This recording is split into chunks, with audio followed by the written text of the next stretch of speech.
Yeah, well, welcome back, I guess, to me. Um, yeah, we thank you to Enrique for taking over for 5 weeks.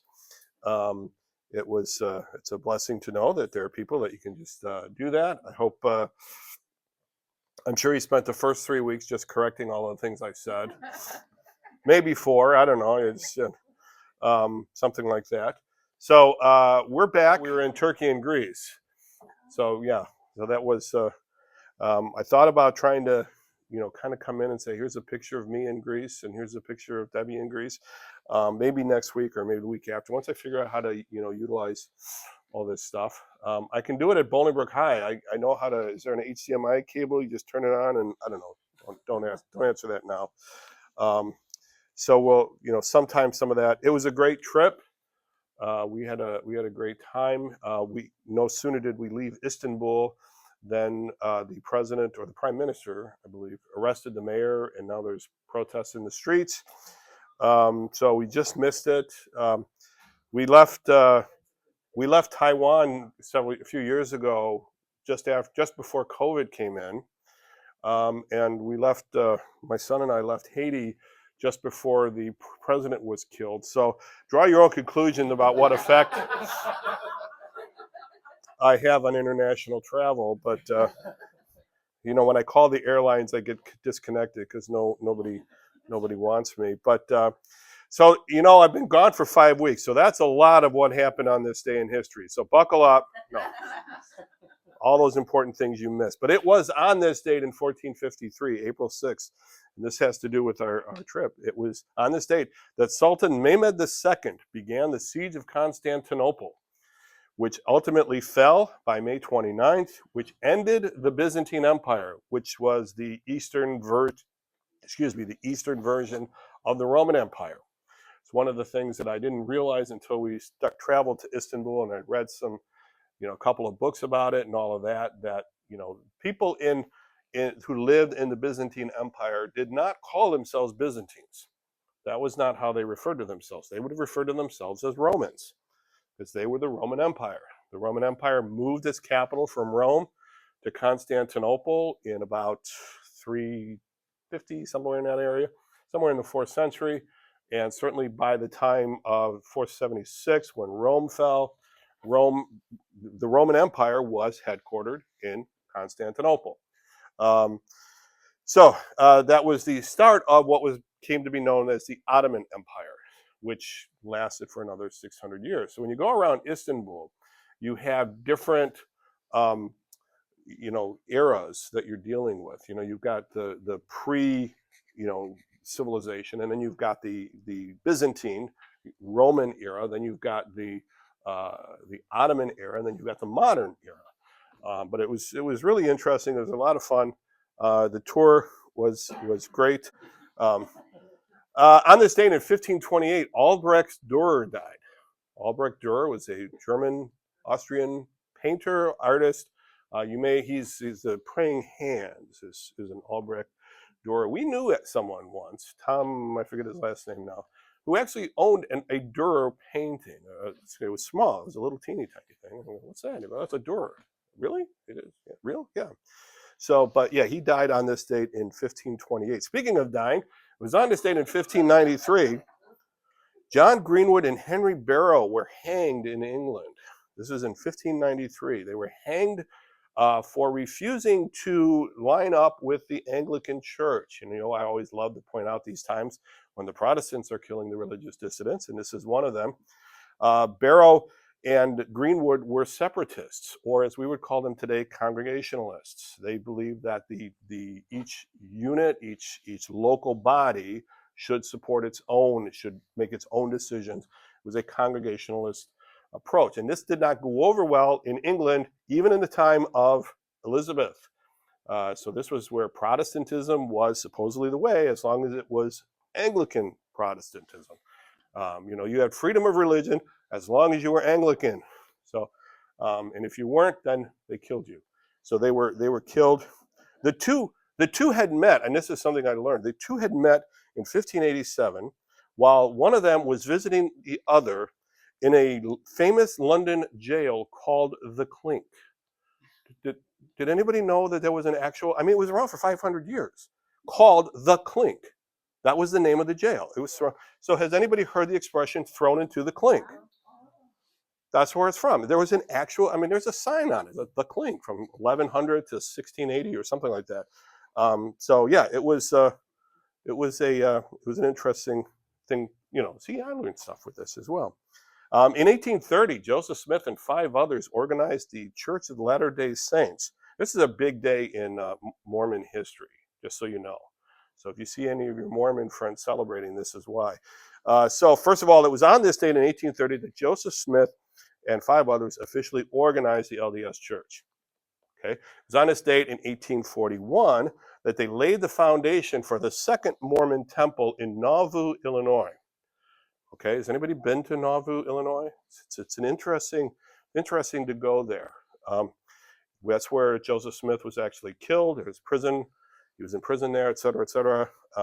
It's run by the Mormon Church. There's a scene there, and you can kind of go in and you can see where they laid this particular temple. It was on this date in 1860 that Joseph Smith III, son of Joseph Smith, formed the reorganized Church of Latter-day Saints. Not the Church of Latter-day Saints, the reorganized Church of Latter-day Saints, which is currently headquartered in Independence, Missouri. In 2001, they were renamed the Community of Christ. So if somebody comes to your door and says they're from the Community of Christ, it's from the Mormon Church, a variation of the Mormon Church. So it's still around. And in 1893, on this date, apparently the Mormons don't have any other day to do anything. The Mormon Temple in Salt Lake City was dedicated. So there you go, big day in Mormon history. Let's see, William McClure Thompson died today. He's the author of The Land and the Book. Has anybody heard of that? The Land and the Book. It was one of the first attempts, I shouldn't say attempts, it was the first time somebody had printed a book that put together the scriptural stories and pictures from the Middle East. Like, so when they say, this is Golgotha, here's a picture of it. So they, you know, obviously 1893 pictures, but the book is still available. You can still get the book on Amazon for $29.99 or something like that if you want to. But the serious news is on this date in 1930 that Hostess Twinkies were invented. And parts of the original batch are still for sale. Okay, they're still good. They're still good. So yeah, we'll stop with that.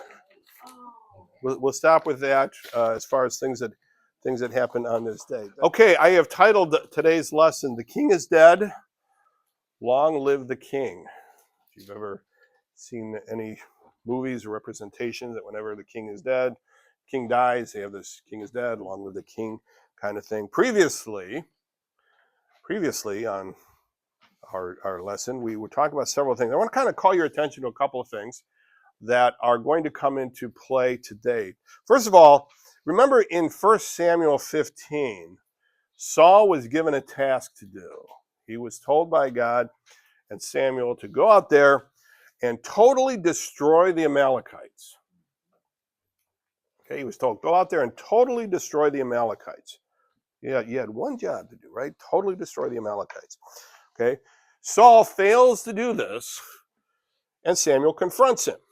Okay, so you remember he doesn't totally destroy the Amalekites. He kills a lot of them, almost all of them, but he doesn't kill the king, and he doesn't kill all of the cattle. And Samuel comes in and says, "What's the sound of cattle in my ear that I hear?" and all of that. And they have this big confrontation scene. I mean, I think we've all probably heard that story or sermons based on that story. And with the result being that Saul is rejected at that point as king of Israel, all because of his failure to get rid of the Amalekites. Okay, and David in 1 Samuel 16, after this event, is anointed king by Samuel, but it's done in private. Okay, I mean, it's done in front of his brothers and his family, but no one else. And so we don't know to what extent the word that David is the next king gets out or how it gets out, although we know based on the interactions between Jonathan and others that ultimately it gets out that people know you're you're the heir. You're going to be the next king. Jonathan says it outright. I know you're going to be the next king, and they make this covenant, all of this, but it's not clear how far out this has gotten, how much buy-in this has gotten outside of that particular moment. Keep in mind, Samuel is dead at this point. He's long dead. Not that has kept him in the ground, but he is long dead. And in near past, the recent, I don't know, 28, 27, chapters 27 or 28 of 1 Samuel, David has gone over to the Philistines. Okay, so remember he's been wandering around being chased by Saul, and he's had two golden opportunities to kill Saul. Two great chances to get rid of Saul. Okay? And he refuses to do anything. And he excoriates anybody who suggests that you touch the Lord's anointed. Okay, so he's had these two opportunities, and both times he's like, no, I'm not going to do it.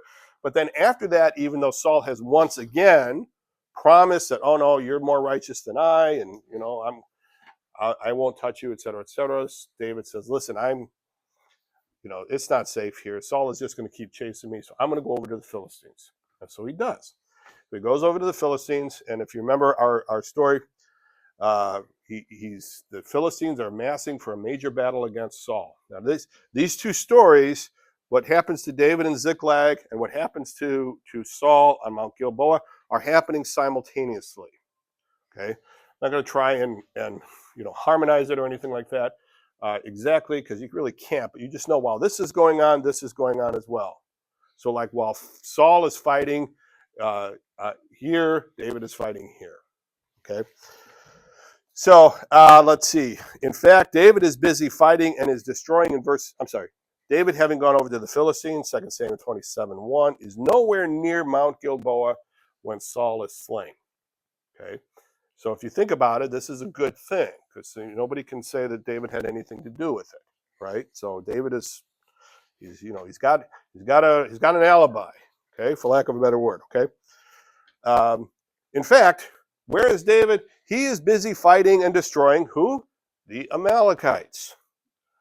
Okay, in 1 Samuel chapter 30. So the Amalekites have come up and attacked Ziklag while David is trying to get ready for the fight with the Israelites. The Philistines say, no, we don't want you. Go back to Ziklag. David gets back to Ziklag. He realizes that everything has been taken. Okay, and so he chases them down. And of course, while he's chasing the Amalekites, Saul and the Philistines are over here fighting. Okay, so he gets to the Philistines, and David gets to the Amalekites. He rescues everything. He destroys everything. He doesn't lose a thing. And it was interesting. One of an interesting lesson there is that God didn't need David there to protect David's stuff, David's possessions, David's inheritance, his two wives, and all of that. And so David comes back, and in 1 Samuel 31, and this is where we left off last week, in 1 Samuel 31, we read about the death of Saul, and that is that Saul is in the midst of a battle, and he tries to get his armor bearer, a job that David used to carry or used to fulfill, tries to get his armor bearer to kill him, and the armor bearer refuses. And so in the words of 1 Samuel 31, Samuel fell on his own sword. In other words, he kills himself in 1 Samuel 31. Okay, and so when we ended the text, that there was the bodies were laying. I mean, it was a rout. Okay, and they were just wandering around, and the Philistines just happened to stumble on Saul's body. Okay, that's kind of an important point. The Philistines just kind of go, oh, hey, look, it's Saul. And so they take Saul and Jonathan and others' bodies, and then the people of Jabesh Gilead come and get the bodies and all of that kind of stuff. Okay. So meanwhile, now we're back into 2 Samuel chapter 1. Okay. Again, side note, the book of Samuel is a single book in Hebrew. Okay. So it's just largely believed that it's split into two in our English Bibles, because when they translate it into the Greek, it wouldn't fit on one scroll. Okay, so it's the exact same writer, exact same story going along.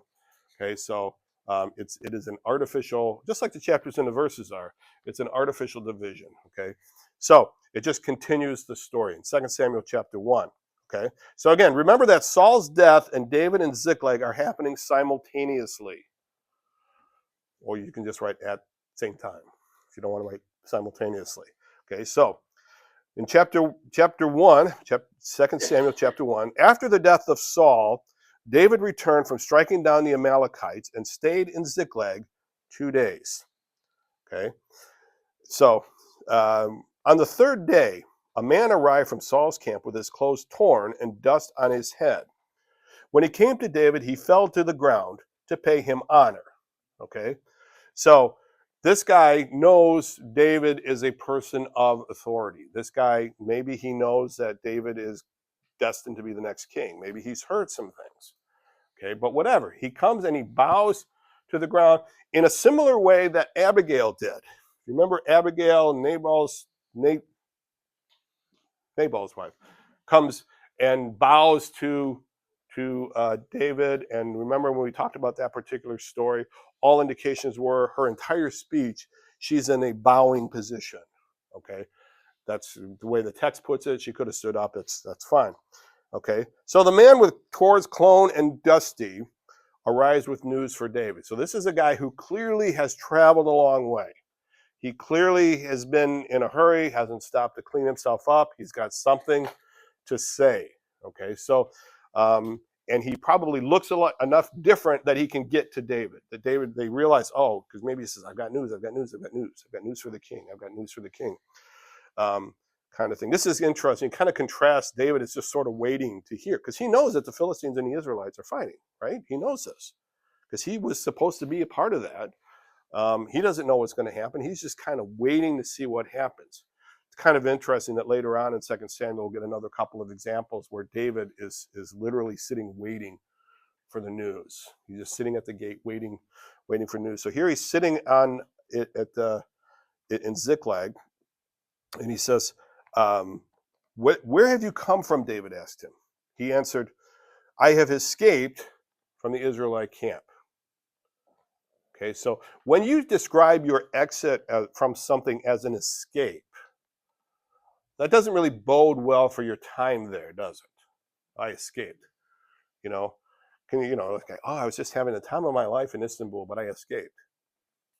Well, then why did you escape? Right? You escaped. Like I barely got out. I escaped. That's a clue that this isn't going to end well. Okay, this isn't going to end well. So David returns after defeating the Amalekites, stays 2 days toward Dusty. Although the text says he's from Saul's camp, David asks anyway. Okay, so he answered, I have escaped from the Israelite camp. What happened? David asked. Tell me. Okay, so David starts to probe this guy. Okay, you know something. What happened? Okay. The men fled, he tells them 3 things. The men fled from the battle. Many of them fell and died. And Saul and his son Jonathan are dead. Now, so far, this is consistent with what we read in 1 Samuel 31. Okay, it was a rout. Okay, the Philistines, because remember the whole, this is the battle prior to which Saul had gone to the medium at Endor. Okay, so, and again, that's going on while David is in Ziklag. So all of this stuff is happening simultaneously. David probes, what happened? The man reports, men fell, many died, and Saul and Jonathan are dead. Okay, now, you remember going back after the second time that David has had a chance with the water bottle and the spear, and the person with him wants to kill Saul. And David says, no. I mean, he tells, and we talked about it, one of 3 things. I mean, it was a long time ago. It was like 5 weeks ago, 6 weeks ago. But David says, one of 3 things is going to happen. He's going to die of old age. The Lord is going to take him, or he's going to fall in battle. Okay. He says, one of these 3 things is going to happen. I don't need to. And this is, David is just relying that, okay, he believes he's been anointed king, but he's just going to let God take care of the whole putting me into the kingdom. I am not going to push this whole thing. It's kind of similar to, or not similar. It's the opposite idea is in the Shakespeare play, the Scottish plays. Anybody know which play I'm talking about? The main character is a king named Macbeth, but I can't say the name of the play because it's bad luck. Okay, but where he's given, that the king, Macbeth, is given a prophecy that you're going to be the king of Scotland. And rather than just letting it happen, he and his wife, who Harold Bloom says is Shakespeare's greatest couple, they are the most in line with each other in all of Shakespeare. So that's free, your Shakespeare corner. Did Enrique have a Shakespeare corner as well? See, there you go. See, that's why you guys missed me. But what are we doing? We haven't learned anything about Shakespeare this time. But Macbeth goes and he tries to help it along. He kills Duncan the king, and he kind of moves it along, and it doesn't end well. Okay, it ends rather badly. Very high body count in that particular play. David, on the other hand, is one of these three things is going to happen. So David knows that this is an inevitability, that Saul is going to die. I think or that he's going to be removed. Let's put it that way. He knows that Saul is going to be removed, but he doesn't know how. Okay. I think he's hoping that Jonathan survives the mess somehow. Again, he doesn't know how it's going to work out, but he's just kind of hoping that. And he says, the man, and Saul and his Jonathan are, and then David said to the young man who brought him the report, and this guy is apparently young. Other translations just refer to him as a lad. Okay, so, but still, he says, how do you know that? How do you know Saul and Jonathan are dead? Okay, now this is where the guy makes, let's just go in. I was going to say makes his mistake. I don't know. David said, how do you know that Saul and his son Jonathan are dead? Okay, let's see. David probes what happened. The man reports the man fell and he died. David probes some more. How do you know that? The man tells a story. I happened to be on Mount Gilboa. Yeah, just happened to be. There's two huge armies on either side, and he starts, I just happened to be there. What a coincidence. Here I am in the middle of this huge army. Just what a coincidence. I was just saying to my wife, what a coincidence. Here I am, kind of thing. Okay. I happened to be on Mount Gilboa, the young man said, and there was Saul leaning on his spear with the chariots and their drivers in hot pursuit. Okay. Now it's interesting. He sees from where he is, from his vantage point, however he got there, we don't know. Okay. And we know he's there, and we'll see why in a minute. We know he's there on Mount Gilboa. Okay. But for his description is he sees Saul standing there, mortally wounded, and he sees chariots in hot pursuit. So somebody is, they're coming down. You see like the hill or something. You see the dust rising and everything. You kind of get the picture. This is what's happening. And he says he sees. I lost my place. I happened to be Saul leaning on his spear with the chariots and their drivers in hot pursuit. When he turned around and saw me, he called out to me and he said, "What can I do?" I'm sorry. He called out to me and I said, "What can I do? How can I help?" You're just a service, helpful guy. What can I do for you today? How can I help? What can I do? He asked me, he asked me, "Who are you?" Okay. He answered, "An Amalekite." We heard of those guys before? So now this is where I was trying to figure out a way to put a text box and put an arrow around here. So you can kind of connect chapter 15 with the other chapters, and now suddenly Saul is facing an Amalekite. And there's an Amalekite here who, quite frankly, is trying to profit off of Saul's death. Okay? Now, conceivably, had Saul done what he was supposed to do in chapter 15, this scene wouldn't have happened for a number of reasons. The least of which is there wouldn't be an Amalekite standing there. Okay? But for whatever it's just interesting. It's just the Amalekites keep coming back. Okay? An Amalekite. Okay? So again, note the irony that we're talking about here. Then he said to me, this is the Amalekite talking, then he said to me, "Stand by me and kill me. I'm in the throes of death, but I'm still alive." Okay? So had the Amalekite been the armor bearer, which there's no indication that he is, then this story would be accurate, because Saul does turn and say to someone, "Try to kill me," and the guy refuses. Okay. "Stand by me and kill me. I'm in the throes of death, but I'm still alive." So, verse 10, "I stood beside him and killed him because I knew that after he had fallen, he could not survive. Just helping out, just, doing my thing, right? I killed him, okay? And I took the crown that was on his head and the band on his arm, and I brought them here to my Lord. Okay, so the guy's got three, he testifies that he saw Saul, which anybody could have said. He said, I talked to Saul, which anybody could have said, but I've got his crown. Okay, and I've got the armband that he used to wear, which David would recognize.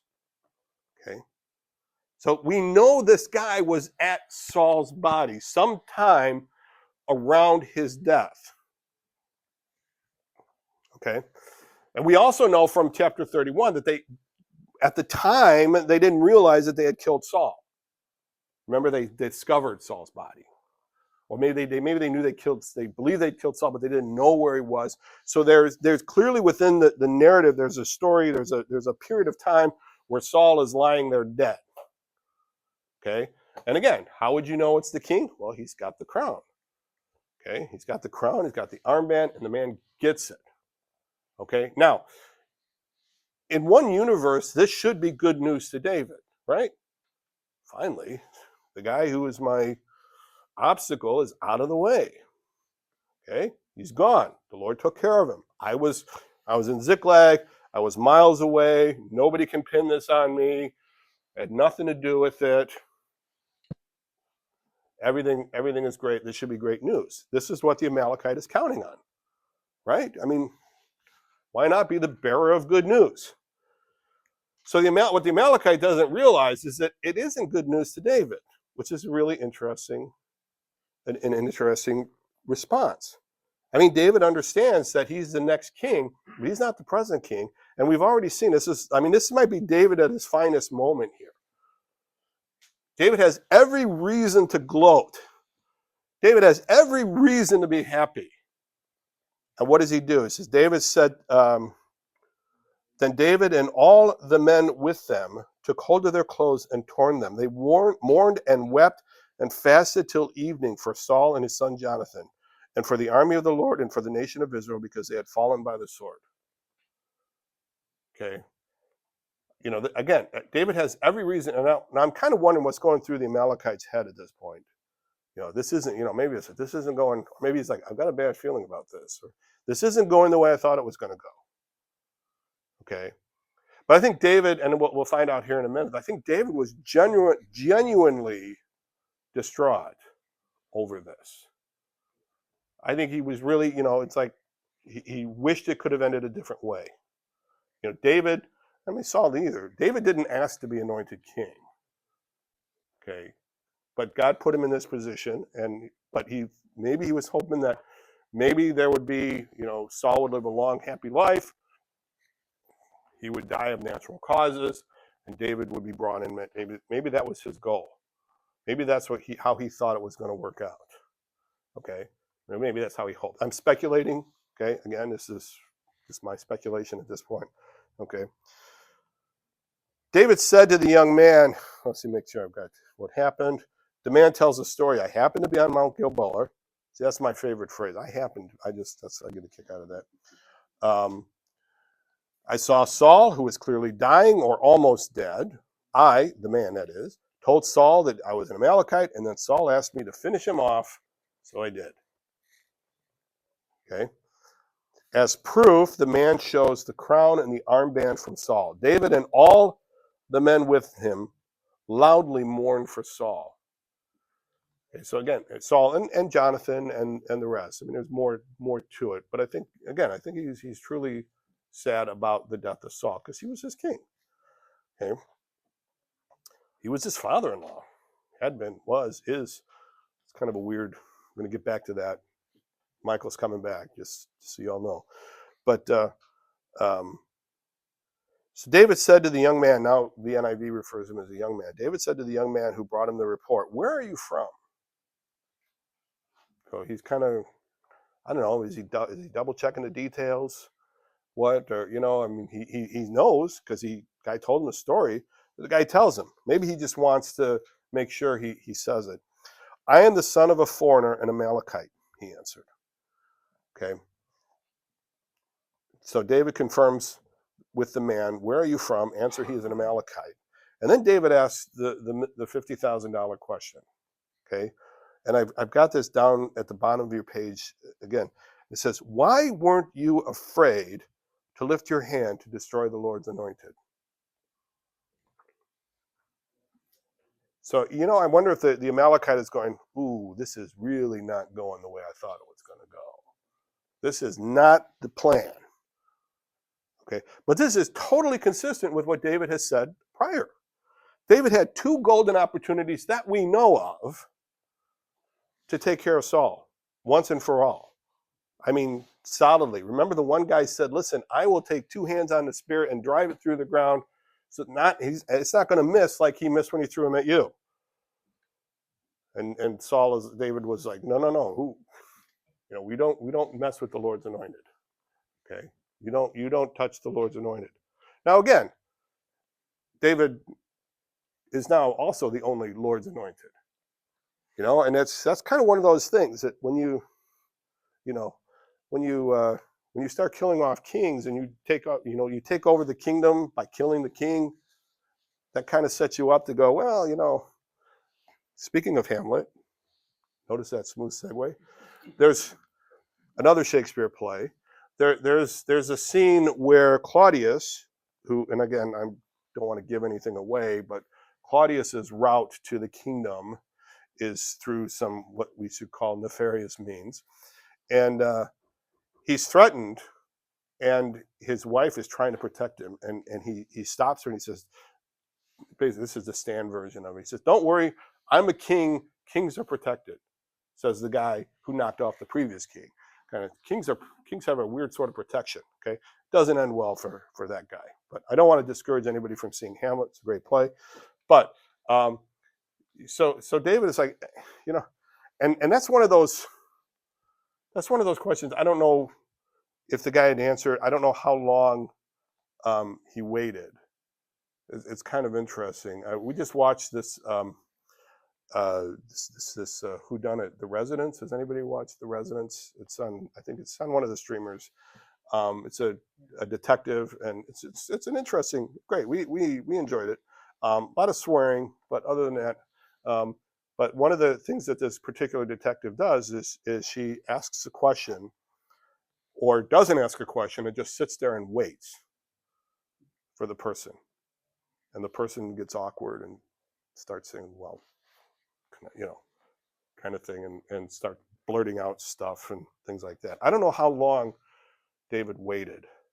Just kind of an interesting. Why weren't you afraid to lift your hand to destroy the Lord's anointed? I mean, again, it's David had every reason to help the Lord's plan along.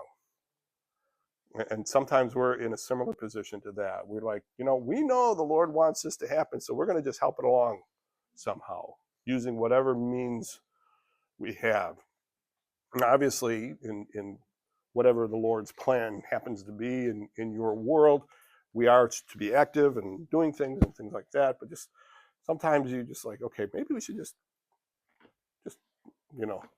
David wasn't going to lift a finger to move the plan along. Okay. In fact, I mean, you think about it, David's going to Ziklag really just should have brought peace to Israel. Had it not been for the pesky Philistines, maybe it did. Okay. At least David's out of the way. Saul can get back to just ruling Israel. Israel can go back to just, and so David's going to get over there. He's going to get miles away. Let God take care of the details. Okay. So you got this Amalekite. He says, why weren't you afraid to lift your hands to destroy the Lord's anointed?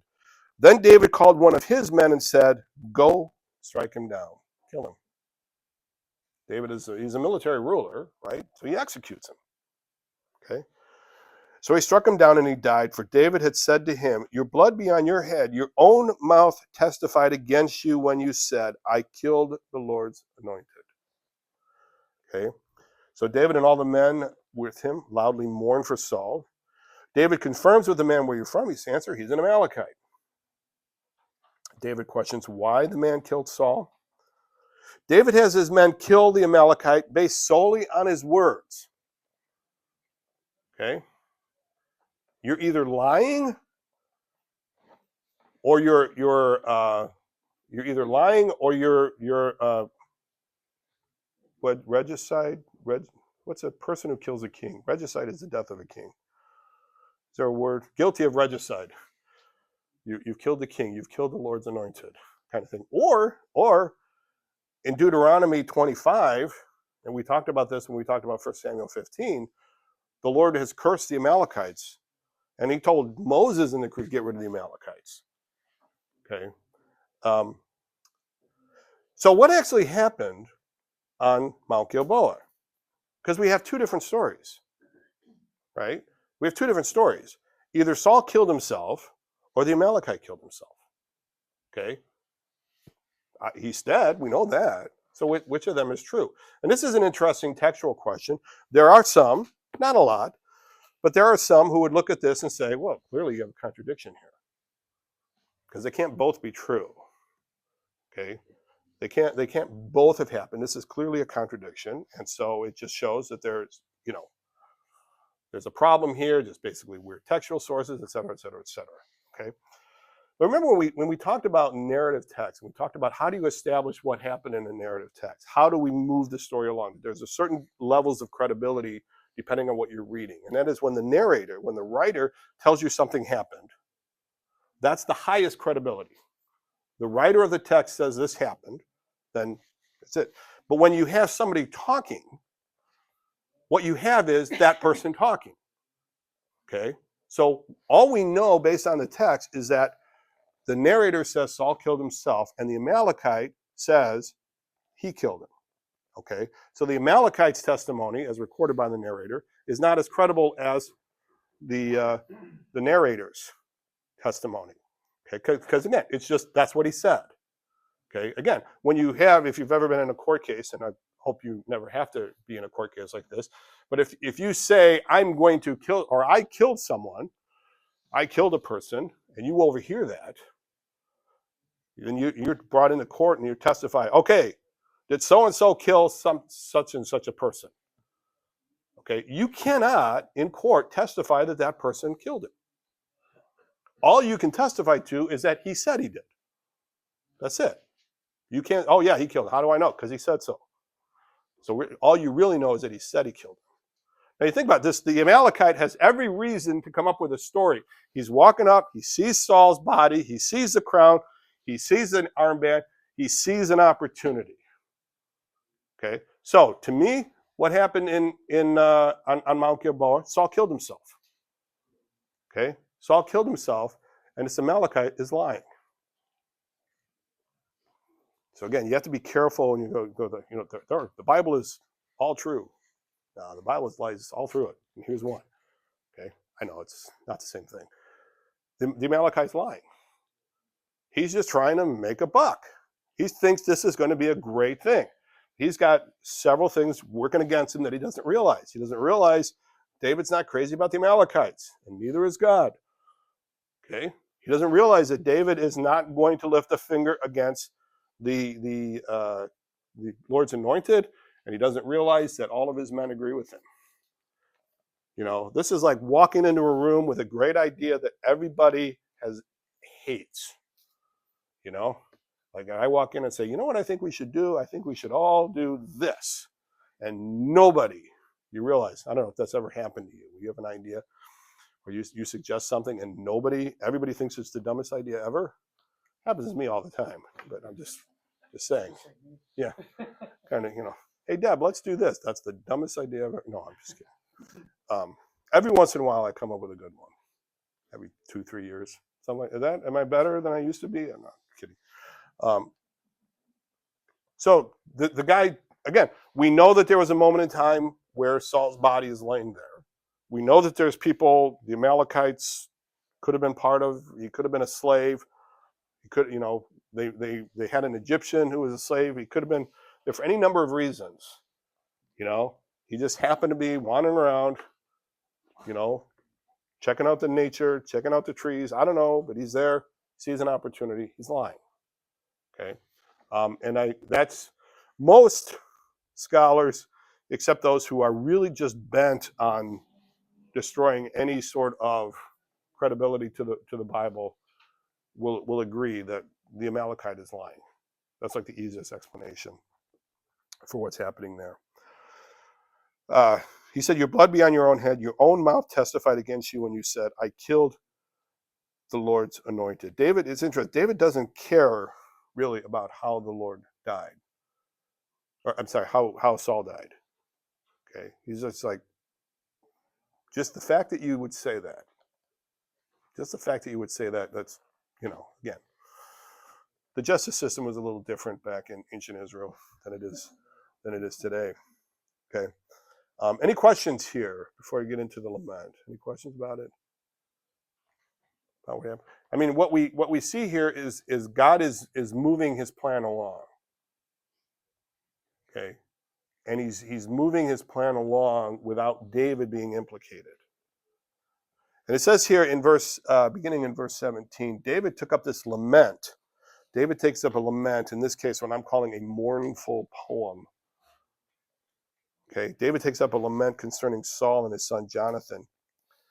And he ordered that the people of Judah be taught this lament of the bow, which most scholars don't really understand what they mean by a lament of the bow. But perhaps this is what was put, it says it's written in the book of Jasher, which is mentioned in Joshua as well. This book of Jashar, I don't know how you pronounce it. So it's mentioned twice. Yeah. And there's a third possible reference to it in Kings. They think there's another reference to this book of Jashar, which is not the only book mentioned in the Bible.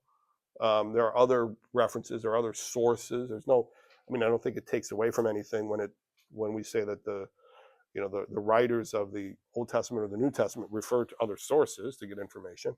But the writer says this is where it is, and at the time that this was written, this book was probably still around, was still available. But he says, and this poem, he said, is written in the book of Jashar.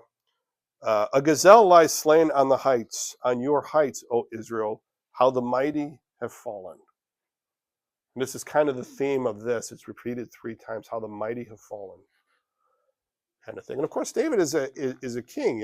He's been anointed to be the king. And of course, this is something, that this is a reminder that the Lord takes his plan seriously. This is the kind of thing that should have given him pause. I don't know, it's like 11 chapters later when we get into 2 Samuel, that the Lord takes his plan seriously, that it happened. He says, how the mighty have fallen. Tell it not in Gath. Proclaim it not in the streets of Ashkelon. Gath and Ashkelon are 2 cities of the Philistines. That would have been super cool had it been Amalekites, but no, the Philistines. Yeah. Where's Goliath from? Goliath of Gath. Okay. So don't tell them don't make it known there. They probably already know. But it's like, don't advertise it. Because this would be good news. And David's like, this isn't good news. And we're thinking, no, it is good news. And David's like, no, it's not. It's not good news.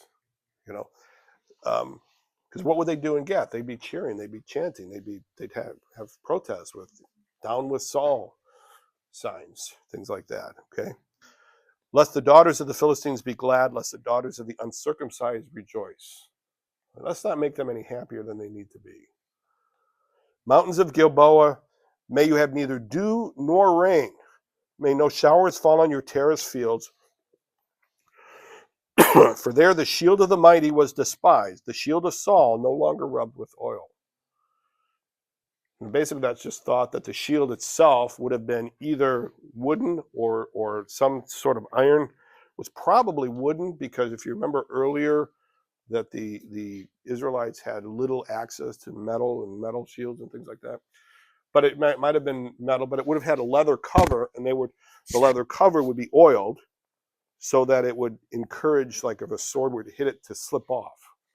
It would be harder to get a direct hit. That was how you took care of it. Well, obviously, if Saul's dead, this isn't going to happen anymore. Okay. From the blood of the slain, the shield of Saul no longer rubbed with oil. From the blood of the slain, from the flesh of the mighty, the bow of Jonathan did not turn back. The sword of Saul did not return unsatisfied. I think here's they died an honorable death. They died in battle. Kind of like, there's rules about statues, like a statue's on a horse. Like if you see a statue of a general on a horse, and the horse is on two legs, like the first two legs are up, it means he died in battle. Did anybody know that? Yeah, yeah. If the horse is on it means the general died in battle. And if it's on all four, it means he didn't die in battle. And there's another, I can't remember whether if 1 foot, there's a different symbolism to it. There's a certain symbolism to it, but it's like, he died. He's worthy of a statue with the horse rearing back. Okay, he's our king. Let's honor him, kind of thing. Okay. Saul and the sword of Saul did not return unsatisfied. So a lot of Philistines died, I'm guessing as well. From the blood of the slain, from the flesh of the mighty, the bow of Jonathan. I'm sorry, I just read that. Saul and Jonathan, in life they were loved and admired. Okay. So again, not everybody disliked Saul. Okay, we like to think Saul was a bad king, but we don't really know how good a king Saul was. Do you understand what I'm saying? He might have been a very good king in terms of administration. He certainly did his job as far as fighting the Philistines. If you remember, they talk about every time he turned around, he's fighting the Philistines. That's what he was hired to do.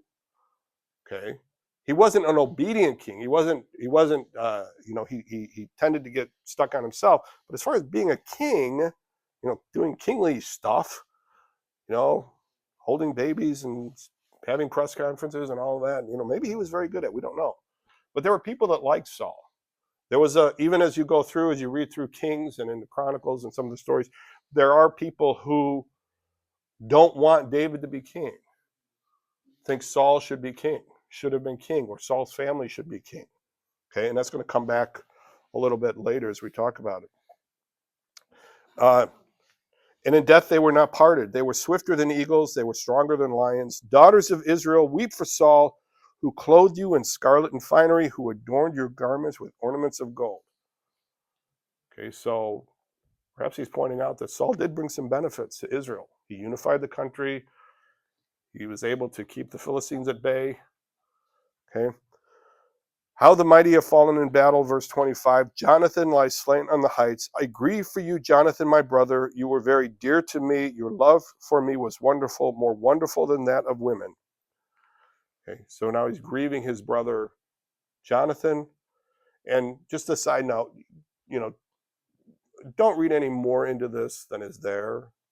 Okay, I mean, there's a lot of people who want to look at this nowadays, especially, and say, oh, these two, there was some sort of a romantic liaison between these two, which is okay. That's putting a modern thing. Again, I have never been. Excuse me, I'm about to lose my voice again, I think. Quick, we'll rush to the end. I have never been in battle with in a war, in a fight like that. And the bond of people that have been in a battle together is something that most of us have no clue what we're talking about. And if you know, kind of thing. Okay. And so we know from all of 1 Samuel that Jonathan was, and again, to me, Jonathan was the greatest.